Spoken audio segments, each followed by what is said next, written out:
kami dari kelompok 4 yang terdiri dari 5 anggota kelompok. Yang pertama ada Andriana Marta Sibaujan, yang kedua ada Irma Haloho, ketiga ada Riki Dharma Eke. Chi-square. Pengertian chi-square. Chi-square disebut juga dengan chi-kuadrat. Chi-square adalah salah satu jenis uji komparatif non-parametris yang dilakukan pada dua variabel, di mana skala data kedua variabel adalah nominal. Apabila dari dua variabel ada satu variabel dengan skala nominal, maka dilakukan uji chi-square dengan merujuk bahwa harus digunakan uji pada derajat yang terendah. Uji chi-square merupakan uji non-parametris yang paling banyak digunakan. Namun, perlu diketahui bahwa syarat-syarat uji ini adalah frekuensi responden atau sampel yang digunakan besar, sebab ada beberapa syarat di mana chi-square dapat digunakan, yaitu pertama, tidak ada sel dengan nilai frekuensi kenyataan atau disebut juga dengan actual count sebesar 0.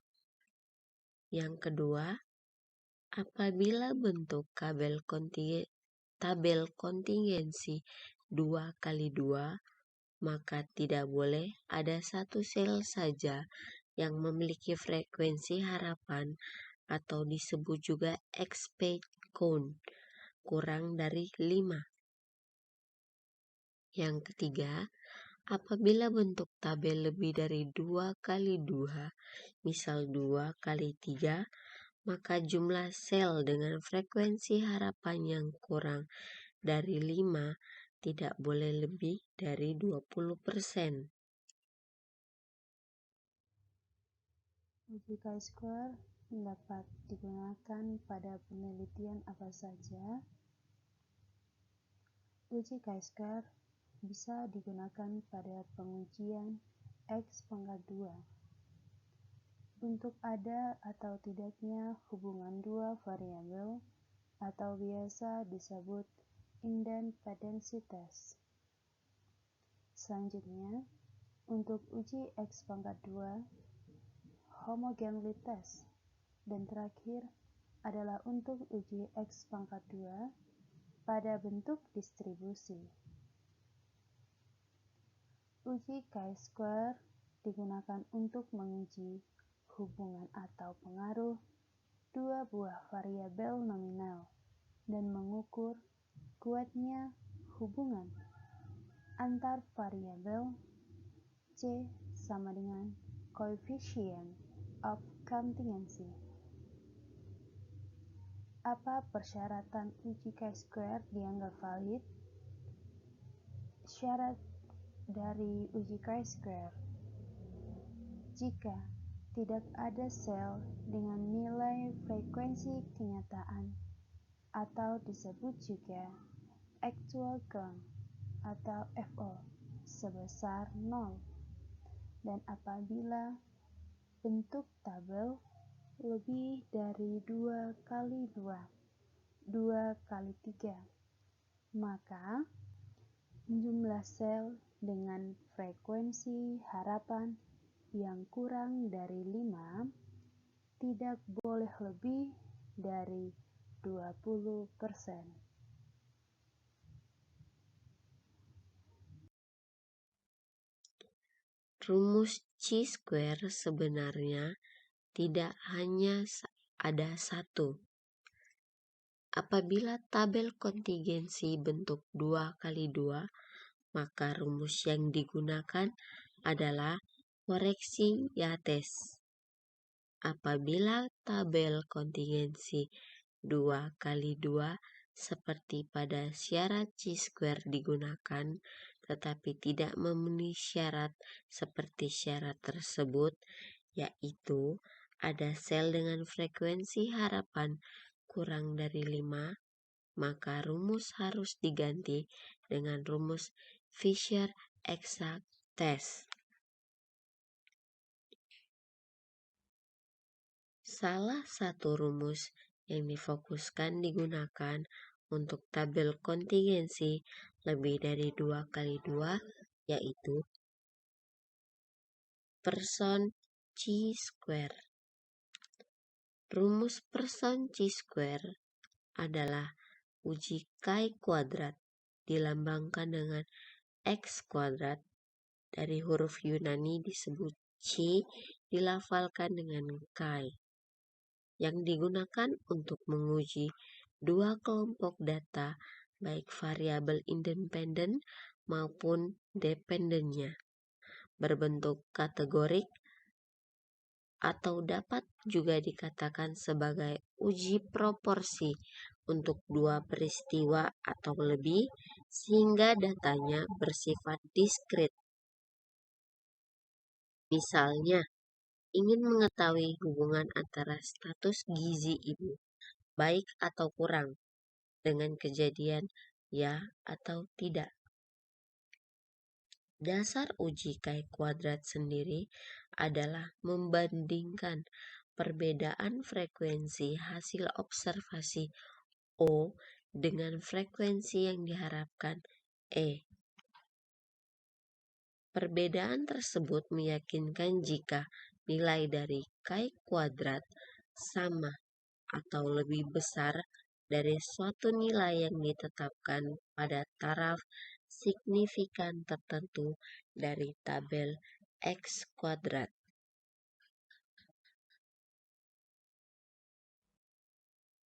Uji chi kuadrat dapat digunakan untuk menguji yang pertama,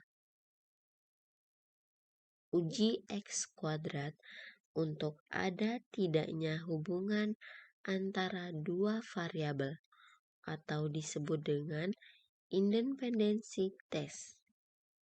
Uji X kuadrat yang kedua, uji X kuadrat untuk homogenitas antar subkelompok atau disebut dengan homogeneity test. Yang ketiga, uji X kuadrat untuk bentuk distribusi atau disebut dengan goodness of fit. Rumus dasar uji chi kuadrat adalah X kuadrat sama dengan sigma 0 dikurangi E kuadrat dibagi dengan E. Keterangan O adalah frekuensi hasil observasi, E adalah frekuensi yang diharapkan, nilai E adalah jumlah sebaris X jumlah sekolom atau jumlah data. DF sama dengan B dikurangi 1 dikali K dikurangi 1. Dalam melakukan uji chi kuadrat harus memenuhi syarat sebagai berikut. Syarat yang pertama, sampel dipilih secara acak. Syarat kedua, semua pengamatan dilakukan dengan independen. Syarat ketiga, setiap sel paling sedikit berisi frekuensi harapan sebesar 1. Sel-sel dengan frekuensi harapan kurang dari 5 tidak melebihi 20% dari total sel. Syarat keempat, besar sampel sebaiknya lebih dari 40. Keterbatasan penggunaan uji chi kuadrat adalah teknik uji chi kuadrat memakai data yang diskrit dengan pendekatan distribusi kontinu. Dekatnya pendekatan yang dihasilkan tergantung pada ukuran pada berbagai sel dari tabel kontingensi. Untuk menjamin pendekatan yang memadai, digunakan aturan dasar. Frekuensi harapan tidak boleh terlalu kecil. Dengan ketentuan yang pertama, tidak boleh ada sel yang mempunyai nilai harapan lebih kecil dari 1. Yang kedua, tidak lebih dari 20% sel mempunyai nilai harapan lebih kecil dari 5. Bila hal ini ditemukan dalam suatu tabel kontingensi, cara untuk menanggulanginya adalah dengan menggabungkan nilai dari sel yang kecil ke sel lainnya, atau disebut dengan mengkolaps.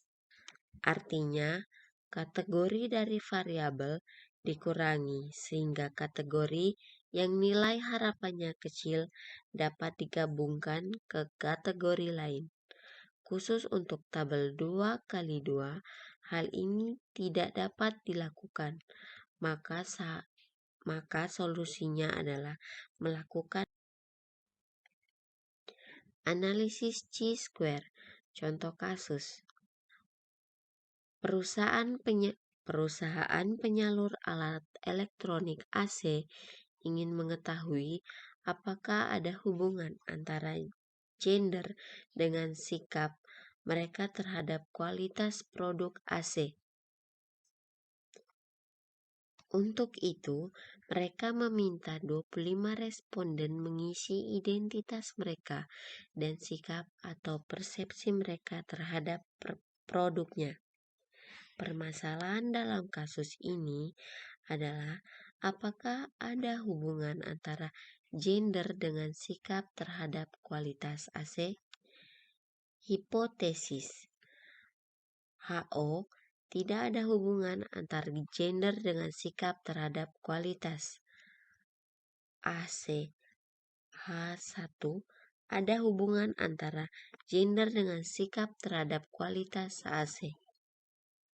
Tolak hipotesis nol atau HO adalah apabila nilai signifikansi chi-square kurang dari 0,05 atau nilai chi-square hitung lebih besar dari nilai chi-square tabel. Menguji independensi antara dua faktor. Independensi atau disebut dengan keterkaitan antara dua faktor dapat diuji dengan uji chi-square. Masalah independensi ini banyak mendapat perhatian hampir di semua bidang, baik eksakta maupun sosial ekonomi. Contohnya di bidang ekonomi dan pendidikan. Bisa diduga bahwa keadaan ekonomi seseorang tidak ada kaitannya dengan tingkat pendidikannya, atau justru sebaliknya, bahwa keadaan ekonomi seseorang terkait erat dengan tingkat pendidikannya. Menguji proporsi. Contoh kasus pertama, menurut teori genetika atau hukum Mendel 1, persilangan antara kacang kapri berbunga merah dengan yang berbunga putih akan menghasilkan tanaman dengan proporsi sebagai berikut: 25% berbunga merah, 50% berbunga merah jambu, dan 25% berbunga putih. Kemudian, dari suatu penelitian dengan kondisi yang sama, seorang peneliti memperoleh hasil sebagai berikut: 30 batang berbunga merah, 70 batang berbunga merah jambu, dan 40 batang berbunga putih. Pertanyaannya, apakah hasil penelitian si peneliti tersebut sesuai dengan hukum Mendel atau tidak? Untuk menjawab pertanyaan, kita bisa menggunakan uji chi-square sebagai berikut. Yang pertama, membuat hipotesis. HO sama dengan rasio penelitian adalah 1:2:1 atau 25% banding 50% banding 25%. HA, rasio penelitian adalah rasio lainnya. Kemudian lakukan analisis kategori kacang merah, merah jambu, dan putih. Pengamatan atau O, 30, 78, 80. Jumlahnya 148. Diharapkan E, 30, 74, 34. Jumlah pengamatannya 148. Proporsi diharapkan E dicari berdasarkan rasio 1:2:1 sebagai berikut. Merah 1/4 kali 148 sama dengan 37. Merah jambu 2/4 dikali 148 sama dengan 74. Putih sama dengan 1/4 dikali 148 sama dengan 37. DF kolom 1 baris 1 sama dengan 3 dikurangi 1 dikali 2 dikurangi 1 sama dengan 2. Kriteria pengambilan kesimpulan. Terima HO jika X2 dihitung kurang dari X2 pada tabel. Tolak HO jika X2 dihitung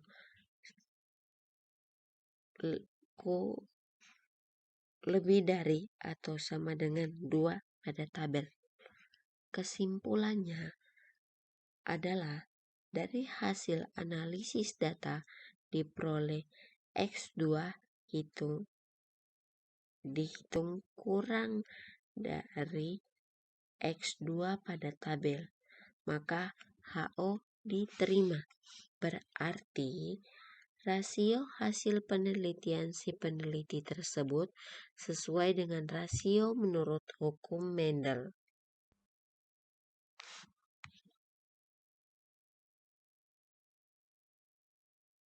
Contoh penerapan teknik uji chi-square. Yang pertama, pengumpulan data contoh soal pada suatu penelitian yang melibatkan antara hobi dengan jenis kelamin. Para peneliti ingin melihat ada tidaknya hubungan yang terbentuk antara kegemaran berolahraga dengan jenis kelamin.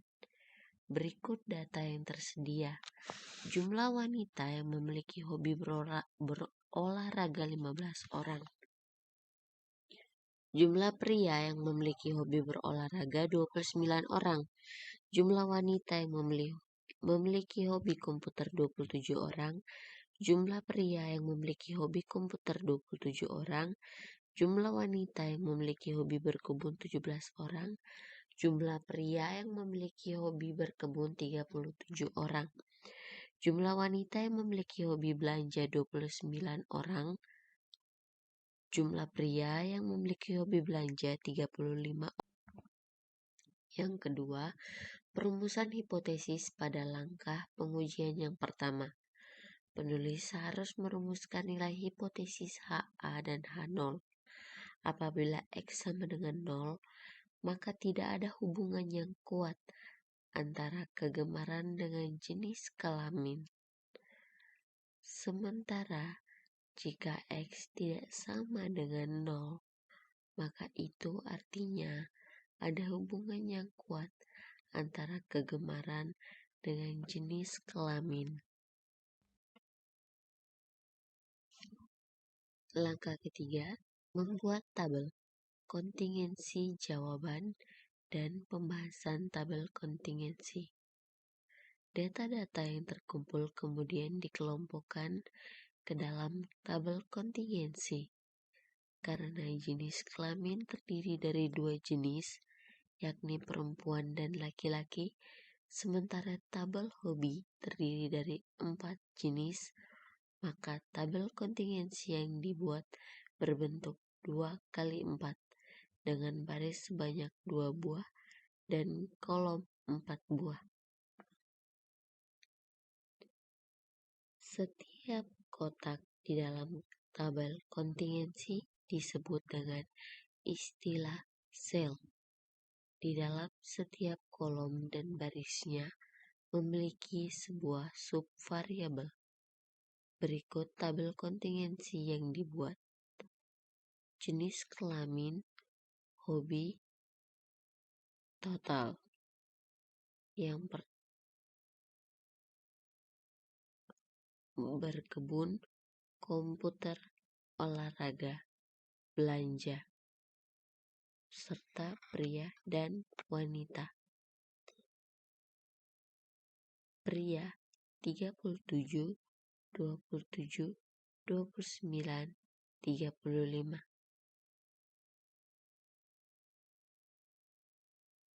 Wanita 17, 27, 15, 29.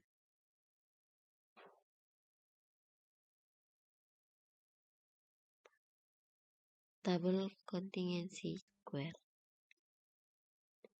Hitung yang keempat, hitung nilai frekuensi yang diinginkan atau FE. A. Hitung nilai FE pada setiap selnya dengan rumus FE sama dengan total baris dikali total kolom dibagi total seluruhnya. B. Nilai FE pada sel pertama 128 dikali 54 dibagi 216 sama dengan 32. Nilai FE pada sel kedua 88 dikali 54 dibagi 216 sama dengan 22. Nilai FE pada sel ketiga 128 dikali 54 dibagi 216 sama dengan 32.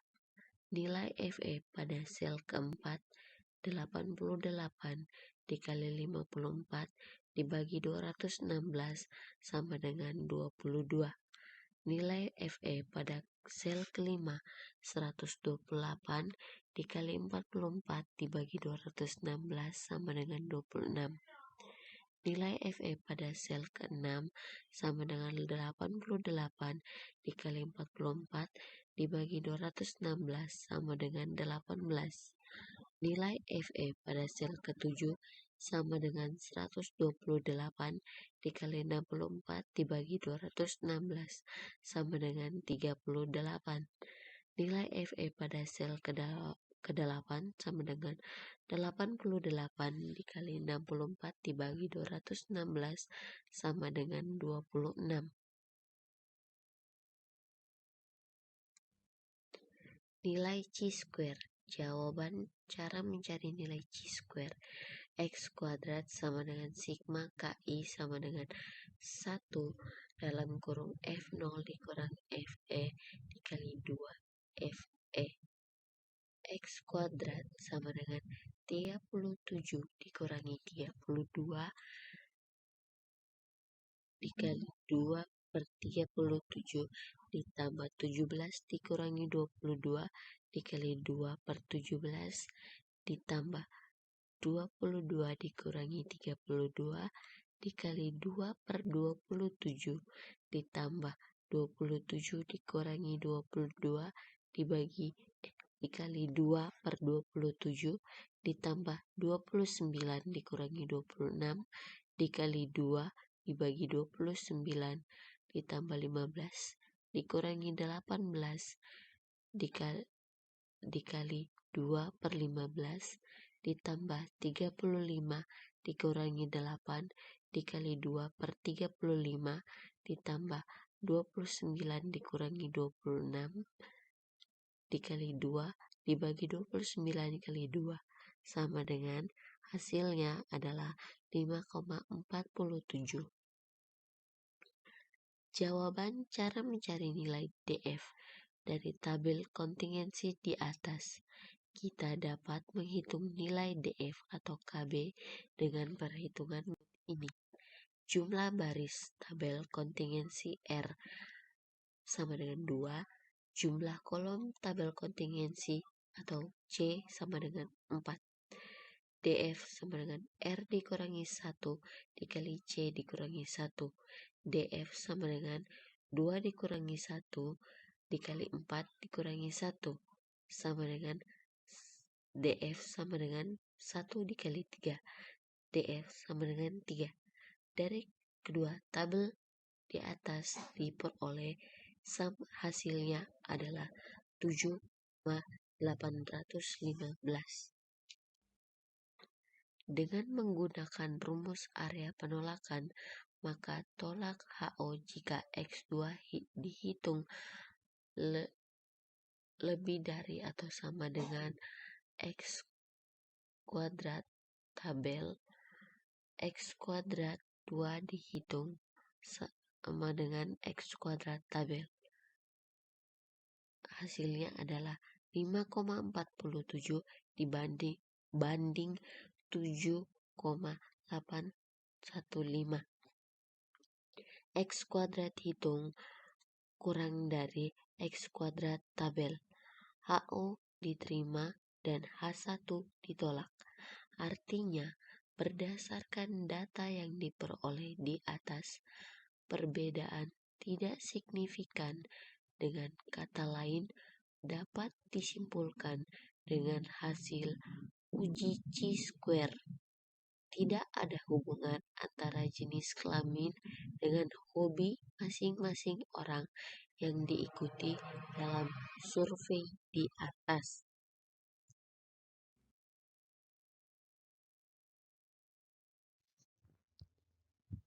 Chi-square dapat dihitung menggunakan data kategori. Datanya berbentuk discrete atau nominal. Hasil dari chi kuadrat hitung jika lebih kecil dari chi kuadrat tabel, maka hasilnya adalah tidak terjadi perbedaan signifikan. Tetapi, jika hasilnya lebih besar dari chi kuadrat tabel, maka terjadi perbedaan yang signifikan. Sehingga dapat disimpulkan, semakin besar hasil dari chi kuadrat hitung terhadap chi kuadrat tabel, maka semakin signifikan perbedaannya. Uji persyaratan analisis meliputi uji normalitas, homogenitas, linearitas, heterogeneitas, mulkolinearitas, dan autokorelasi. Uji tersebut sangat penting untuk dilakukan karena dalam bentuk statistik inferensial agar kesimpulan analisis data berlaku pada populasi, maka sebaran data harus memenuhi beberapa kriteria tersebut.